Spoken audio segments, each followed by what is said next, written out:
نن چې محترمو زمونږ کومه وظیفه ده د جمعې د ورځې خاص او عظیم شان وظیفه ده. محترم مسلمانانو، څوک چې د جمعې په ورځ دا وظیفه کوي، الله پاک به د انسان تمام حاجتونه دا پوره کړي. الله پاک به د انسان تمام مشکلات دا ختم کړي. څومره چې محترم انسان ته ټینشن دی، څومره چې پریشانی دي، او خاص کر محترمو د مال او دولت چې څومره مسلې دي، الله پاک به د انسان ته بهترین مال او دولت ورکړي. تاسو به یو لفظ اورېدلی وي چې د غیب نه الله پاک یو انسان ته رزق ورکوي. د انسان په وهم او ګمان کې به نه وي، الله پاک به له داسې ځای نه رزق ورکوي، مال او دولت به ورکوي. محترم مسلمانانو، صرف 3 ورځې وظیفه ده.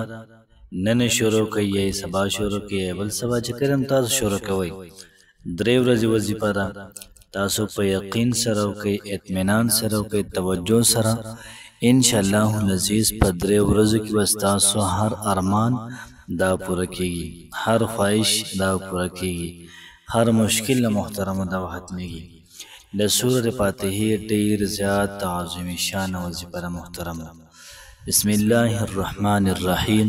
شروع کوم د ډیر زیات بخونکي او د ډیر زیات مهربان رب په نوم باندې.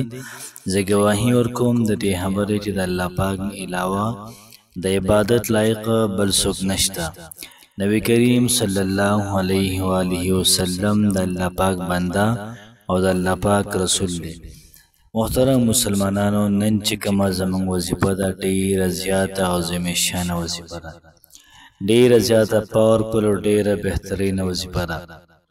څونه کسان چې په پاکستان کې دي یا په هندوستان کې دي یا د افغانستان کې دي یا څومره چې نور ممالکو نه زموږ د ویډیوز کتلی کېږي، دعا وکړئ چې الله پاک د هغوی په کاروبارونو کې برکت واچوي، د هغوی په جانونو کې برکت واچوي. الله پاک دې هر چاله بهترین رزق ورکړي، الله پاک دې هر چاله بهترین زندگی ورکړي، پرسکون ژوند الله پاک هر چاله ورکړي.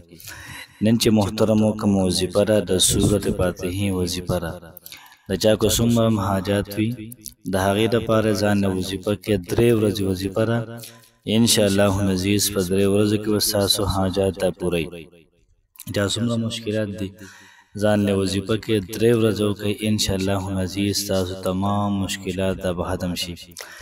دغه رنګ محترمو، څومره چې په انسان غریبي راځي د هغې چې کوم اسباب دي د ګناه نه ځان منع کوي. انشاءالله العزیز الله پاک به تاسو د دې وظیفې په برکت باندې تاسو له رزق دا به ډیر زیات درکړي.